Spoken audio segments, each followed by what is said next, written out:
People come from all over the world because they love Nick Drake and want to pay tribute to him. They feel like a brotherhood with a common interest in a whole condition of a guy as transcribed into his music.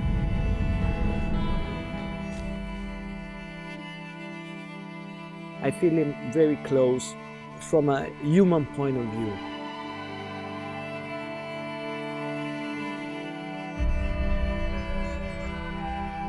He was overlooked, and for many years I actually thought that I was the only person in London at 3 o'clock in the morning listening to Nick Drake. If you can't tell the truth, then you're just playing songs. And if you're telling the truth, you're an artist.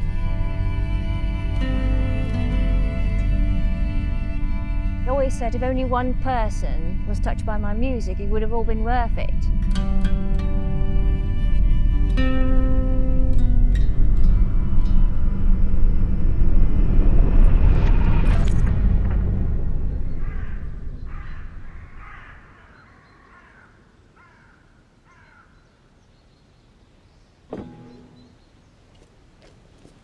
I am Nick Drake. It's part of me.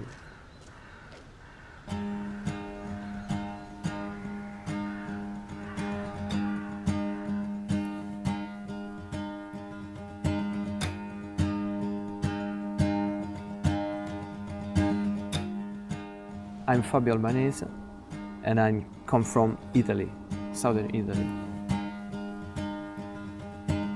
You may listen to Nick Drake a lot, but you have to stay here to understand Nick Drake.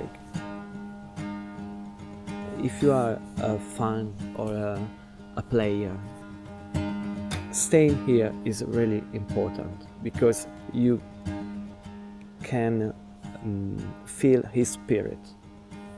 And you are Nick Drake. Nick Drake is you. Like a dog, he called at my door.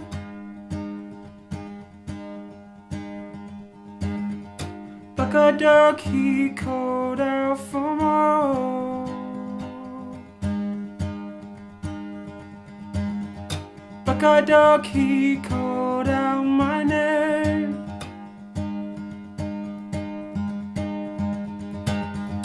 Like a dog, he called out my name.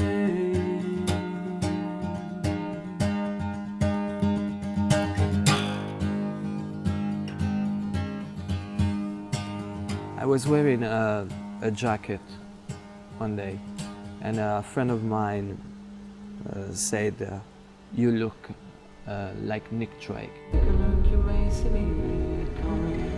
never heard about it, never. Okay, this is his first album. Listen to Nick Drake, and I've done, and it was totally amazing. I got a strange idea of Nick Drake. I see him like a perfectionist. He plays for himself. Music business is a big pressure, and I think that Nick wasn't ready to afford this music business, and I will be not ready. Thank you.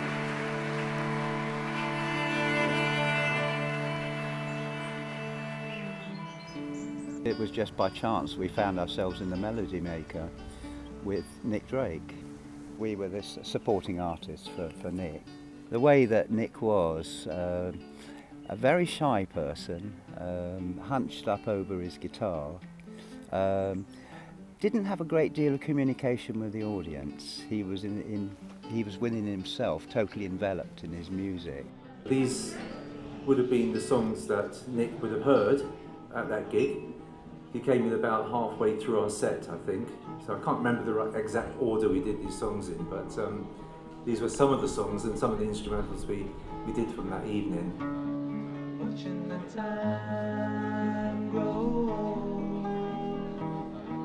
He would spend a long time tuning. He would be quite quiet in performance, and I'm talking about folk clubs and things here. And the audience were not prepared to sit down and listen. They would talk, and particularly if it was in a working men's club in the north, they would drink beer and smoke and laugh and simply ignore anybody who was playing. So it didn't surprise me that that side of it didn't catch on. The other side, which is more interesting, is that his music was, in my opinion, ahead of its time. The age wasn't ready for him. When I first got into Nick, it was like recognising somebody who kind of had, I thought, probably would understand some of the thoughts running through my head. And I think Nick's love of nature was evident. And, you know, I used to go out listening to Vaughan Williams on headphones and wander in the countryside. Believe you me, if you go out into the countryside and listen to the lark ascending on headphones on a sunny day, it'll take you a while to come back to earth. I've always loved being outside and enjoying nature, and I think his music certainly was conducive to that feeling.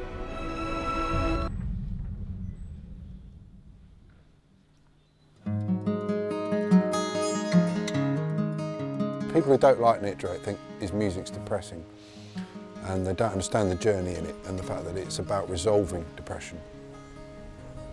And that's why he addresses the subject. That's why the sound of his music has that in it, because he's trying to address it. He's not just saying, I'm miserable and here's a song and I want to tell you all how miserable I am. He's saying, this is what the journey of being depressed is like, and sometimes you see a little glint of light, sometimes you don't. And he was trying to sort of, I suppose, put out a roadmap in a way.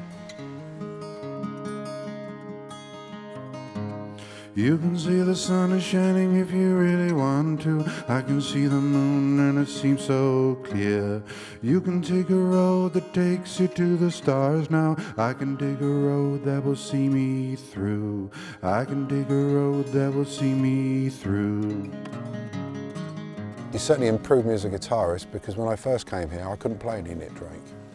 I thought, well, if I'm going to learn to fingerpick, I might as well try and learn from one of the masters, really. I spent many, many hours just trying to play the same riff for forever and ever, just to master it. Whereas Nick, it didn't take him long, apparently, to find his virtuosity, whereas me, it probably would have taken a bit longer. I knew one side of him, and that was his musical side. I learnt fairly quickly that he had many sides, and that there were people who knew just one or maybe two sides of him. And even they didn't know of one another. They all met at the funeral. Thank you. He always said if only one person was touched by my music, it would have all been worth it. And I was touched by that, and I thought, he always kept his life compartmentalised, and my idea was to just break that and get as many people who knew him and who liked him together in one place to celebrate his music.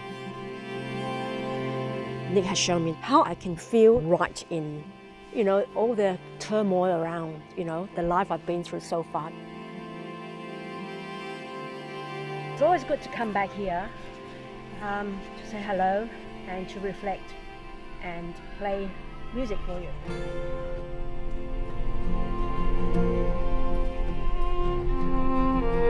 I hope your spirit will be there with us, Nick, and give us your blessing. I saw it written and I saw it say, pink moon is on it, and none of you stand so tall.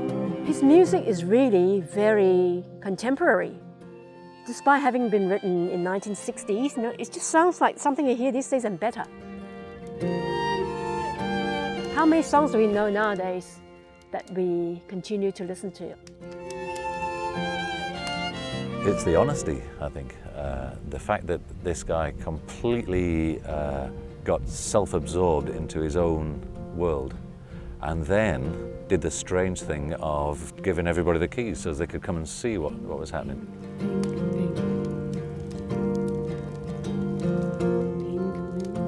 So many people have something similar going on, and they kind of feel another soul on the same wavelength, and they just slowly get drawn into someone else describing things that they thought for many years they were the only person. Like Nick, I spent 3 years at Cambridge University. It's a brilliant place It really is, but it's very intense. You get quite a spiritual sense that he's present when you listen to his music, and I think that helped because some of the feelings I had were of loneliness at Cambridge. So I think that maybe that's why I like him so much, because it's like, you get me, Nick. I saw it written and I saw it say, pink moon is on its way, and none of you stand so tall. Pink moon gonna get you all. It's a pink moon, yes, pink moon. Pink, pink, pink. He was expressing something that a lot of people connect with.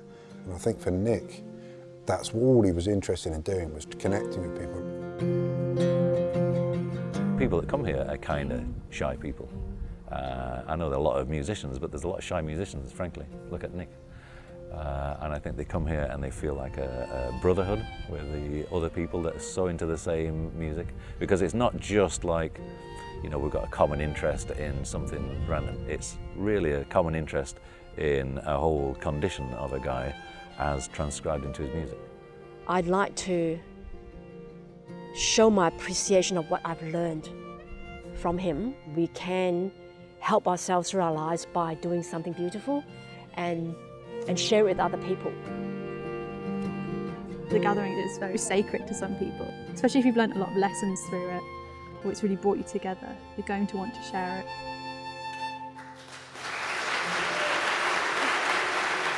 You do see different kinds of people.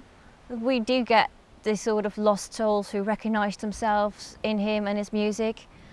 But what I personally find the most fantastic really is that if they do keep coming back a couple of years, you actually see them grow. You actually, as a person, they get out of their shell a little bit more, and they dare to speak more, become more part of the group, and it becomes a sort of weekend where they can actually just sort of feel a bit more free. The world is full of beauty. Nature, sun, a lot of things. But you have to reach this balance, and you cannot always reach this equilibrium. It's just like I feel usually. I'm not a happy person, but I'm a believer in the strength of nature, or the wind, the rain, the air. When I was young, younger than before,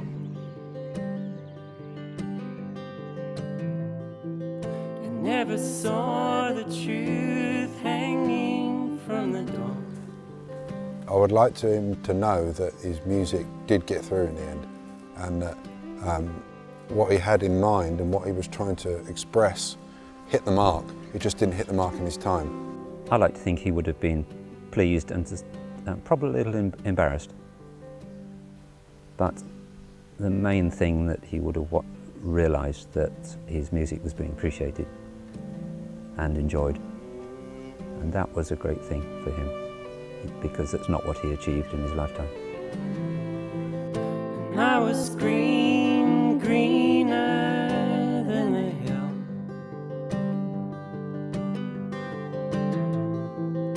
where flowers grew and the sun shone still.